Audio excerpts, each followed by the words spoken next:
Shalom, selamat pagi sidang jemaat semua. Kita akan mulaikan ibadah pada pagi hari ini. Saya undang sidang jemaat untuk bangkit berdiri. Kita mau angkat pujian Yesus kemuliaan-Mu.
memulaikan ibadah kami pada pagi hari ini Tuhan. Kiranya Tuhan pimpin ibadah ini dari awal, pertengahan hingga pada akhirnya. Biarlah Roh Kudus-Mu yang memimpin ibadah kami.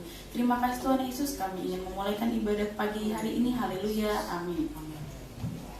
Selamat pagi sidang jemaat, kita masih tetap bangkit berdiri. Selanjutnya kita ganti pujian kita dengan Dia Lahir Untuk Kami.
Selanjutnya kita ganti pujian kita dengan Tiba Saatnya.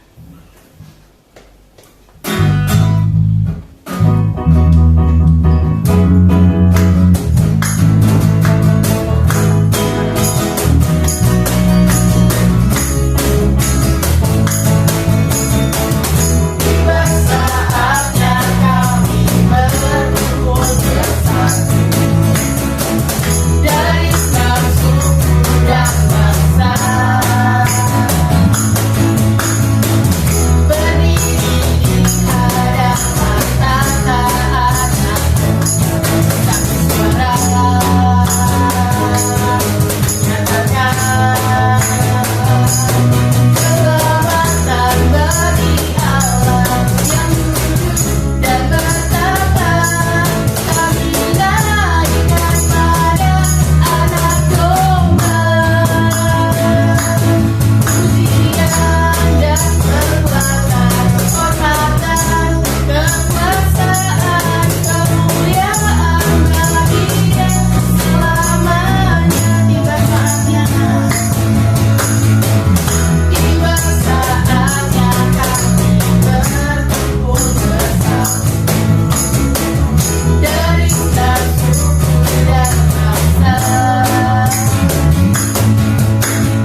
dengan lagu pujian Sukacita Surga.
Tiba saatnya kita akan mendengarkan sebagian dari sabda firman Tuhan. Kita mau siapkan hati kita. Saya undang sidang jemaat untuk bangkit berdiri. Kita angkat pujian tangan Tuhan.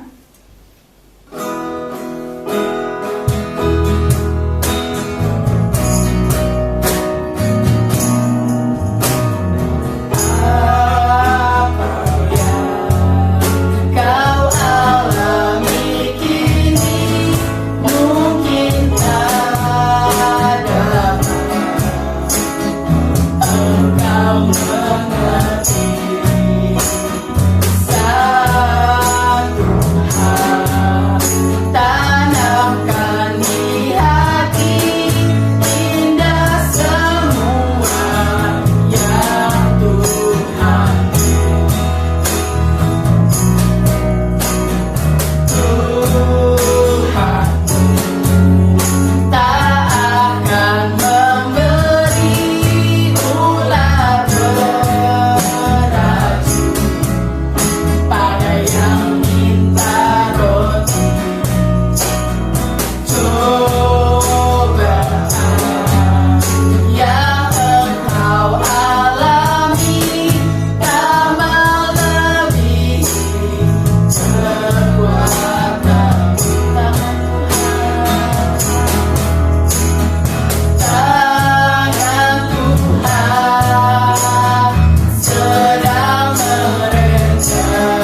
pujian kami dapat menyenangkan hati-Mu Tuhan. Tuhan, sebentar kami akan mendengarkan sebagian dari sabda firman-Mu Tuhan. Berkati hamba-Mu yang akan menaburkan firman-Mu.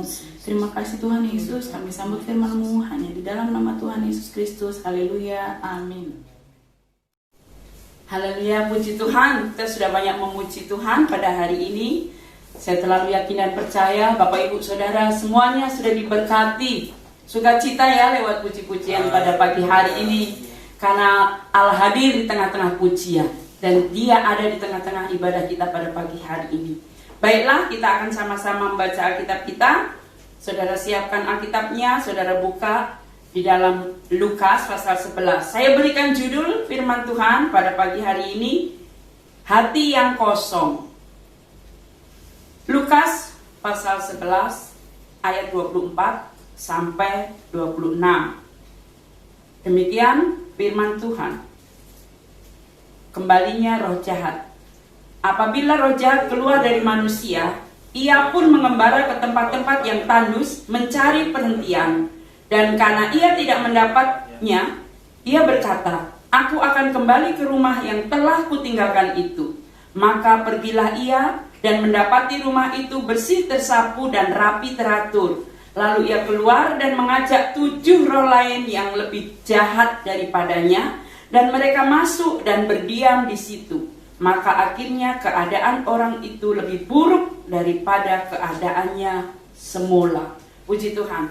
Saudara, kita melihat satu perikop pembacaan bagaimana diceritakan apabila roh jahat keluar dari seseorang,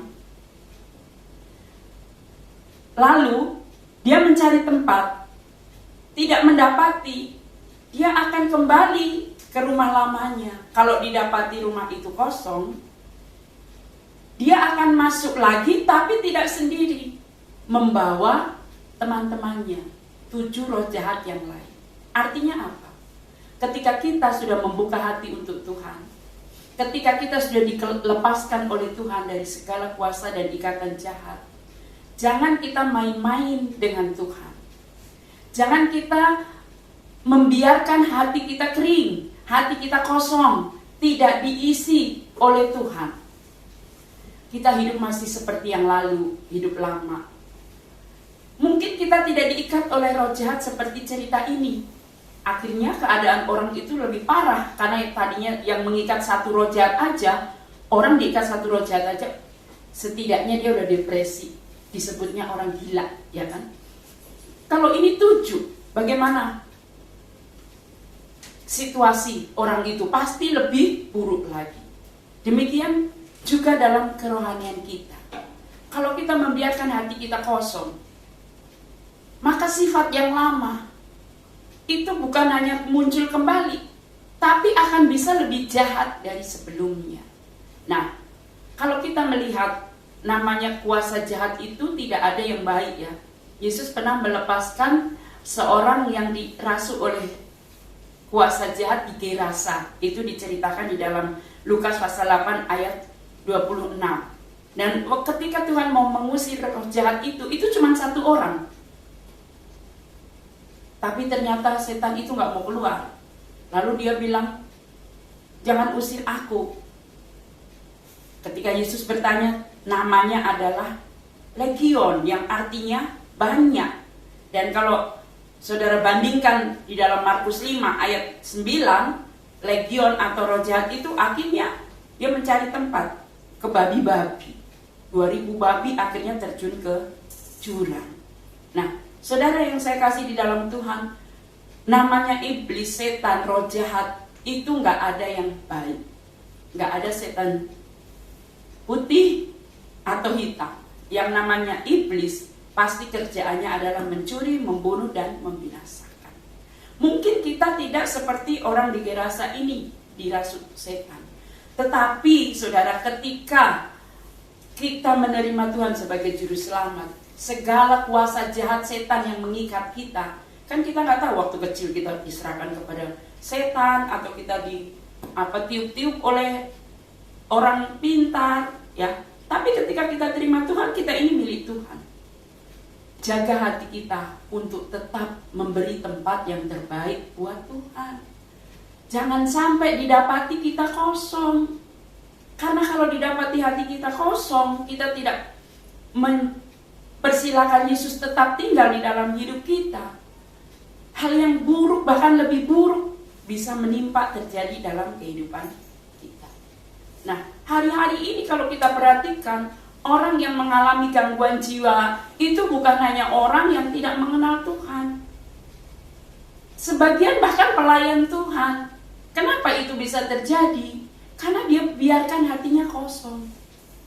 Kenapa hatinya bisa kosong? Karena dikuasai oleh mungkin kekecewaan, mungkin oleh kenyataan, sehingga masalah itu jauh lebih besar dari Tuhan yang dia punya. Dia lebih condong fokus sama masalah dibandingkan kepada Tuhan. Nah, hari-hari ini apalagi saudara, banyak sekali penderita gangguan jiwa yang penyebabnya apa? Kemiskinan. Seharusnya kalau seseorang mengalami kemiskinan, kan dia cari Tuhan. Tapi sebaliknya, banyak orang justru mengalami kemiskinan, dia lupa Tuhan.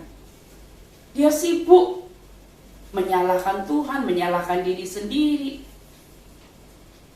terhanyut oleh masalah. Demikian pula ketika orang yang tadinya punya pekerjaan tiba-tiba kehilangan pekerjaan. Banyak oleh orang yang depresi karena hanyut oleh situasi itu. Dia lupa bahwa dia punya Tuhan yang lebih besar, yang sanggup mengatasi, menolong setiap masalah kehidupannya. Bukan hanya orang yang kehilangan pekerjaan, miskin, tetapi orang kaya pun banyak yang tiba-tiba depresi hari-hari ini. Kenapa? Karena mungkin walaupun dia kaya, punya segalanya, dia sakit, tapi gak sembuh-sembuh.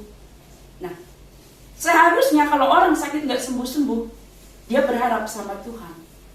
Tapi kebalikannya, hari ini karena zaman itu maunya cepat, ketika dia berdoa gak sembuh-sembuh, dia mulai cari kesembuhan di tempat lain. Akhirnya tidak kesembuhan yang dia dapat, tapi mungkin makin memperparah penyakitnya, sehingga dia mulai melupakan Tuhannya. Tuhan tidak ada lagi di dalam hatinya, di dalam hidupnya. Mungkin juga seorang pengusaha yang tiba-tiba mengalami kebangkrutan di dalam perusahaannya, atau mungkin tidak sejaya waktu lalu, orang dengan mudah meninggalkan Tuhan. Sehingga kalau namanya orang tinggalkan Tuhan, itu hatinya pasti kosong, jiwanya pasti kosong. Tidak sedikit kan? Jangan saudara pikir orang yang akhirnya memutuskan untuk mengakhiri hidup itu hanya orang miskin. Kalau kita dengar orang karena dililit kemiskinan, membunuh anaknya, membunuh dirinya sendiri. Orang kaya pun banyak kalau kita lihat yang tiba-tiba mengakhiri hidupnya karena apa? Itu tadi jiwanya kosong. Iblis itu kalau ada rumah kosong, dia akan rame-rame bawa temennya, ngujuk-ngujukin, ya. Lebih parah yang akan terjadi. Dalam jiwa manusia itu ada kebutuhan yang tidak bisa dipenuhi oleh harta, pangkat, bahkan orang yang paling kita andalkan. Entah itu orang tua, entah itu anak, entah itu pasangan, suami atau istri. Itu nggak bisa mengisi jiwa kita, nggak bisa memenuhi rongga yang kosong di dalam hati kita. Dan itu hanya bisa diisi oleh siapa? Tuhan Yesus Kristus. Kenapa banyak orang yang punya segalanya tapi depresi, putus asa, resah hatinya? Karena apa? Ada sesuatu yang kosong di dalam hatinya, di dalam jiwanya. Dan sekali lagi, kekosongan itu hanya bisa diisi oleh Tuhan Yesus Kristus. Nah, bersyukurlah saudara dan saya. Kita sesulit-sulitnya hidup ini, kalau masih punya Yesus, kita gak ada namanya putus asa, ya. Gak ada namanya memberi celah buat iblis. Sehingga dengan mudah kan kalau orang putus asa itu dengan mudah bilang, mati aja saya, ya, gitu kan. Tidak ada cerita seperti itu, karena kita punya Tuhan. Sebab itu jangan sampai kita biarkan Tuhan itu keluar dari hati kita. Kita biarkan. Tapi biarlah Tuhan tetap menempati rumah, yaitu jiwa kita, hati kita, sehingga tidak kosong. Di dalam Injil Yohanes pasal 7 ayat 37 dikatakan, Yesus berkata, barang siapa haus, baiklah ia datang kepadaku dan minum. Kalau tadi sudah saya katakan bahwa ada sesuatu yang tidak bisa diisi oleh apapun orang terdekat di dunia ini. Harus diisi oleh air hidup. Itulah Tuhan Yesus Kristus. Kita pernah kan dengar cerita tentang wanita Samaria itu. Dia kurangnya apa? Dia punya banyak laki-laki tinggal di rumahnya. Berarti dia tidak pernah merasa puas dengan hidupnya. Dengan punya satu, pengen dua, pengen tiga. Apakah dia jelek? Nggak mungkin dia orang jelek. Pasti dia fisiknya baik. Fisik bagus pun tidak membuat seseorang puas. Contohnya orang kalau udah operasi hidung, besok pengen operasi pipi, pengen operasi perut, semua akhirnya dioperasi. Itulah sifat manusia, gak pernah merasa puas. Sebelum dia menemukan air hidup, yaitu Tuhan Yesus Kristus, mengisi dalam hidupnya. Itulah yang membuat kenapa anak Tuhan bisa bersyukur. Karena ada Yesus, ada air hidup di dalam hidupnya. Yohanes 4 itu ayat 14 dikatakan, barang siapa minum air yang akan kuberikan kepadanya, ia tidak akan haus untuk selama-lamanya. Sebaliknya air yang akan kuberikan kepadanya akan menjadi mata air di dalam dirinya dan terus-menerus memancar sampai kepada hidup yang kekal.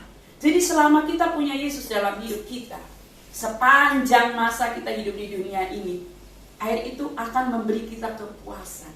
Ada lagu kan, ku sungguh puas dengan Yesus. Ya, hanya Yesus yang bisa memuaskan hidup kita. Jadi jangan saudara berharap ada, kok saya nggak pernah merasa puas ya, kerja nggak puas dengan pekerjaan, ya kan? Teman banyak nggak puas dengan teman. Ya memang apa yang di dunia ini nggak bisa memberi kepuasan. Di luar Yesus kita tidak akan pernah mendapatkan apa yang namanya kepuasan. Seorang penerbit buku, pengarang, ilmuwan, penemu, diplomat, pejabat, dia punya segala-galanya. Tetapi mungkin saudara kenal, dia adalah seorang yang bernama Benjamin Franklin, ya. Dia berkata, keberhasilan, kekayaan yang dia punya itu tidak membuatnya dia puas, tidak membuatnya tenang. Kalau kita pikir dari apa yang sudah saya sebutkan tadi, jabatannya, keahliannya, itu kayaknya cita-cita semua orang pengen menjadi seperti dia. Tapi dia bilang itu tidak membuat dia tenang dan puas. Sampai satu kali dia butuh apa yang kurang dalam hidup saya ini. Jiwanya gak pernah rasa tenang, puas. Dan itu baru dia ketemukan di dalam Tuhan Yesus Kristus. Saat dia berjumpa dengan Tuhan Yesus Kristus, dia mengaku. Dan ternyata harus ada Tuhan yang dia lihat gambar salib digantung di sebuah tembok. Lalu dia bertanya, itu Tuhan Yesus Kristus. Lalu dia percaya kepada Tuhan Yesus Kristus. Dia akhirnya merasa puas. Jadi saudaraku yang saya kasih di dalam Tuhan, juga ada seorang yang turun naik luar angkasa karena dia seorang astronom, ya. Artinya dia bukan orang bodoh, dia orang berpendidikan, dia bukan orang yang kekurangan uang, tetapi dia pun tidak merasa kepuasan dalam hidupnya. Dia merasa tidak ada ketenangan dalam hidupnya. Sampai akhirnya dia membuka hati untuk Tuhan Yesus Kristus jadi juru selamatnya. Dia akui dari mulutnya, dia adalah seorang astronom yang bernama Nicolaus Copernicus, asal Polandia. Akhirnya dia mengakui bahwa ketika dia buka hati untuk Tuhan Yesus Kristus menjadi Tuhan dan juru selamatnya, baru dia mengalami ketenangan. Dia mengalami sukacita. Yang kosong dalam hidupnya itu sudah terisi.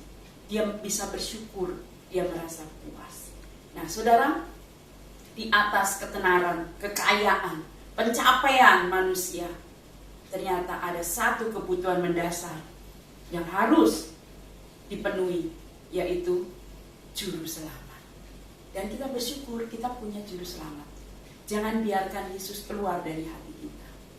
Ya, jangan biarkan kita hidup tanpa Tuhan. Tapi mari kita mau selalu datang kepada Tuhan. Setiap waktu, setiap saat.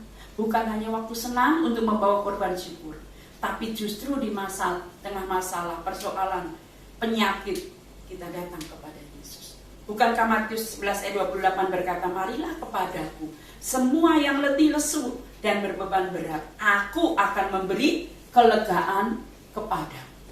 Jadi kalau kita tahu bahwa hanya Yesus satu-satunya yang bisa mengisi rongga kosong dalam hati manusia, dan kita sudah mengenal Yesus Kristus, kita senantiasa diundang untuk datang kepadanya, menikmati kelegaan, pertolongan. Jangan sia-siakan anugerah kesempatan yang indah. Orang yang mempunyai Yesus saat dia menghadapi pencobaan, dia tidak akan mudah putus asa. Saat menghadapi masalah, dia tidak akan mudah bersungut-sungut dan melupakan Tuhan. Orang yang memiliki Yesus, dia akan seperti Rasul Paulus berkata dalam 1 Korintus 10 ayat 13, pencobaan-pencobaan yang aku alami adalah pencobaan-pencobaan biasa, tidak melebihi kekuatan. Dan Rasul Paulus juga menegaskan di akhir ayat itu, pada waktu kamu ya, kita ganti dengan aku, dicobai, ia akan memberikan kepadaku jalan keluar sehingga aku dapat menanggungnya. Kalau kita punya Yesus, masalah, persoalan, penyakit, kuasa jahat manapun, itu tidak akan merebut sukacita dalam hidup kita. Itu tidak akan melumpuhkan iman kita, tapi sebaliknya, kita akan lebih dekat kepada Tuhan. Sebagai contoh Ayub. Ayub itu orang kaya raya di dalam Ayub 1 ayat 1. Seorang soleh, bukan hanya kaya raya, tapi soleh, tinggal di tanah Uz. Satu kali dia menerima masalah, persoalan yang bertubi-tubi, semua sudah tahu ceritanya. Dari kekayaannya, dari ternaknya, anak-anaknya, semua dalam sesaat lenyap.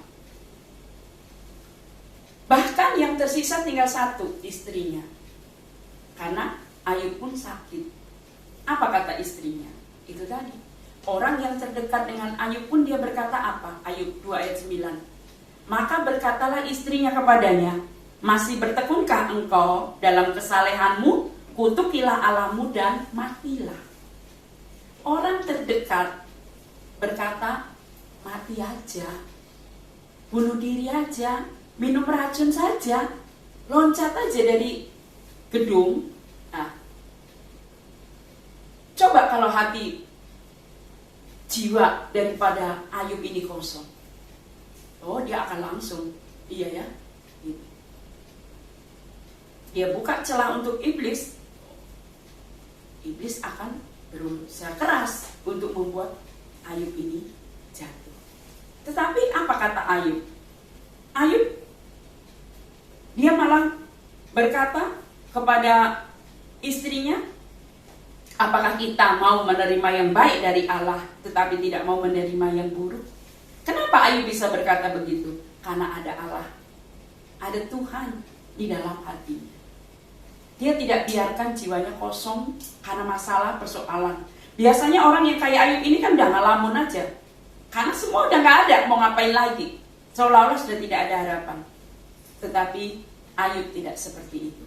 Kenapa? Karena Ayub masih punya Allah. Dia bilang, apakah kita mau menerima yang baik dari Allah tetapi tidak mau menerima yang buruk? Ayub dalam tekanan berat, walau ada banyak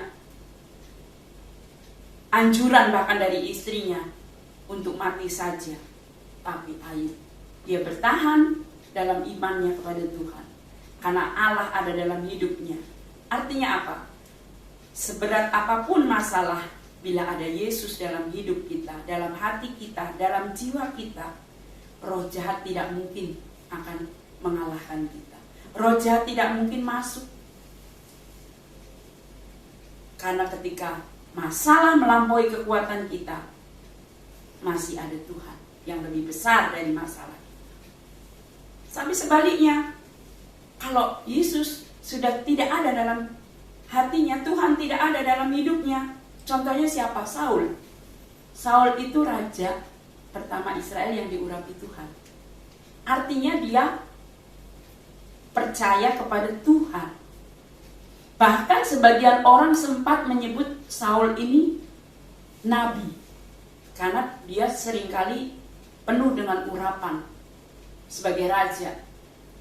Orang melihat Saul ini urapannya seperti urapan seorang nabi. Tapi satu kali ketika dia jiwanya kosong, dia ditinggalkan oleh roh Allah, Tuhan tidak ada lagi dalam hidupnya. Orang yang hebat, orang yang dahsyat, orang yang tadinya mengenal Tuhan, di akhir hidupnya dia bilang apa kepada pembawa senjatanya di dalam 1 Samuel 31 ayat 4 bagian C? Saul mengambil pedang itu dan menjatuhkan diri di atasnya. Memilih untuk mengakhiri hidupnya. Bukankah itu kuasa jahat yang banyak yang merasui jiwa dan hati Saul, sehingga dia bisa mengambil jalan pintas mengakhiri hidupnya. Akhirnya si pembawa senjata pun ikut. Dia mengambil jalan yang sama. Kuasa setan merasui lebih banyak lagi. Juga Yudas.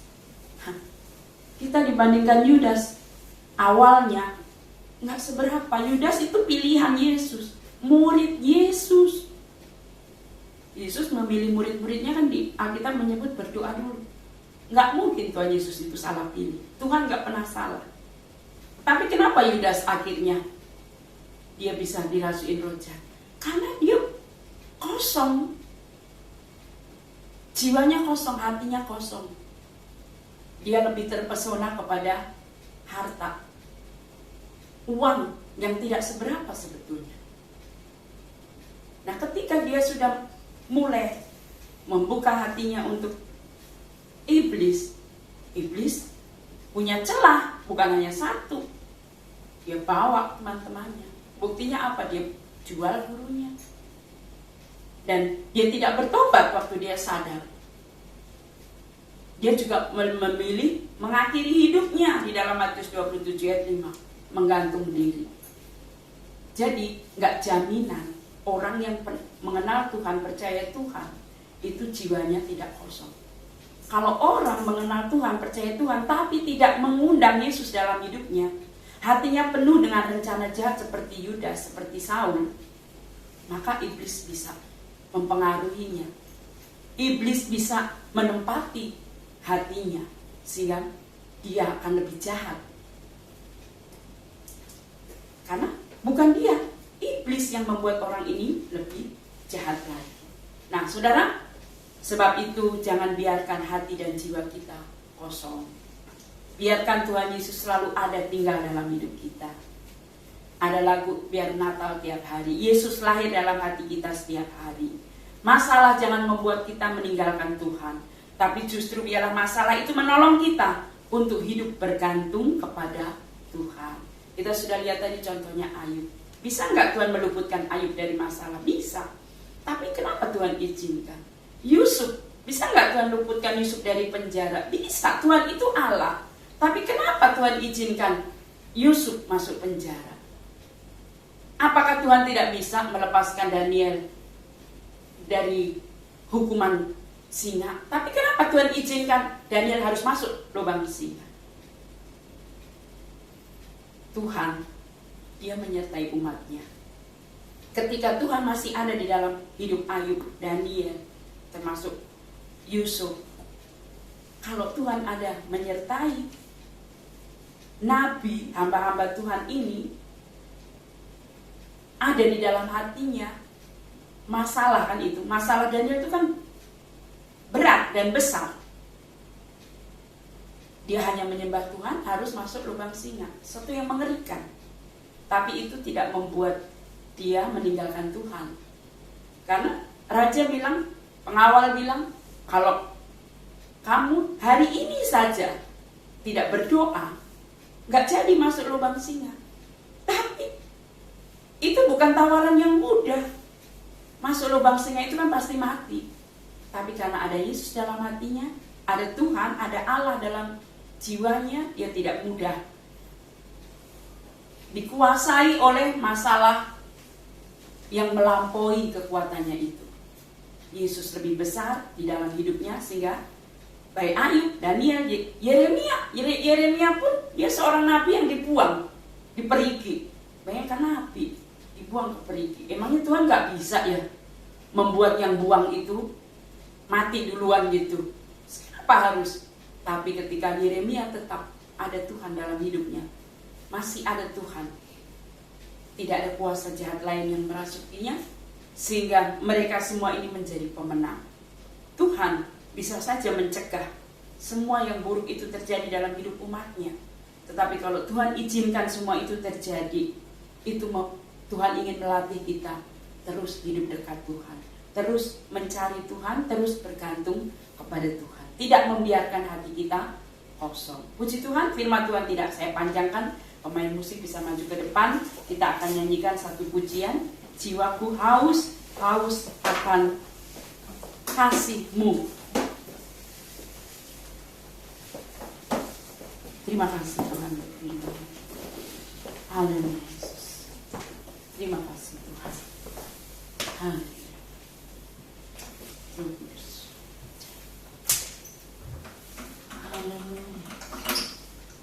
Glory, haleluya. Terima kasih.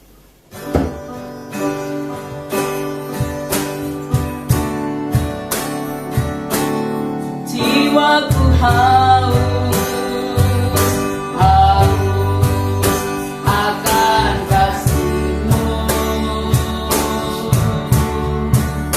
Jiwaku rindu, rindu akan cinta-Mu. Siramilah tanah hatiku yang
Roh Kudus lebih dalam berbicara dalam hidup kami.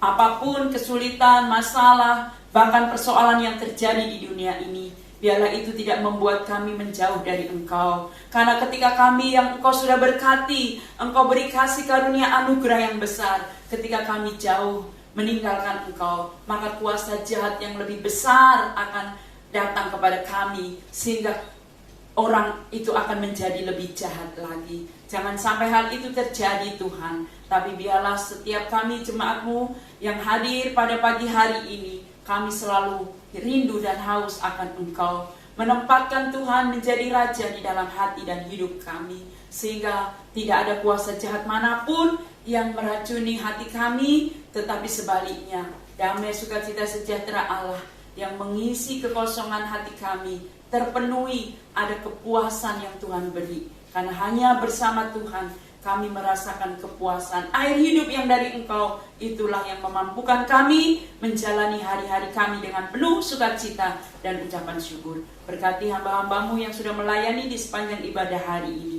Berkati jemaat-Mu yang sudah beribadah, besar, kecil, tua, muda, pria, wanita. Semuanya Tuhan, Engkau limpahi dengan kasih karunia kemurahan Tuhan yang tidak ada habisnya setiap hari. Yang sakit sembuhkan, yang susah hiburkan, yang menghadapi jalan buntu Tuhan beri jalan kelepasan. Sepanjang minggu ini Tuhan terus menuntun langkah kami, memegang hidup kami, baik di sekolah, baik di tempat kerja, di rumah, dimanapun kami pergi melangkah. Biar tangan Tuhan senantiasa menyertai. Dan biarlah Engkau terus ada di dalam hati kami, jiwa kami. Jangan biarkan jiwa dan hati kami kosong karena fokus pada masalah, persoalan, pekerjaan yang terjadi di dunia ini. Tapi biarlah Yesus yang memuaskan hidup kami, sehingga memampukan kami untuk terus bersyukur. Sekarang saudaraku yang dikasihi oleh Tuhan Yesus Kristus, pulanglah ke rumah masing-masing, bawalah berkat yang datang dari Allah Bapa, Allah Putra, Allah Roh Kudus. Tuhan Yesus Kristus menyertai kita semua hari ini sampai Maranatha. Kami terima berkat Tuhan hanya di dalam satu nama yang berkuasa, Tuhan Yesus Kristus. Yang percaya katakan, amin.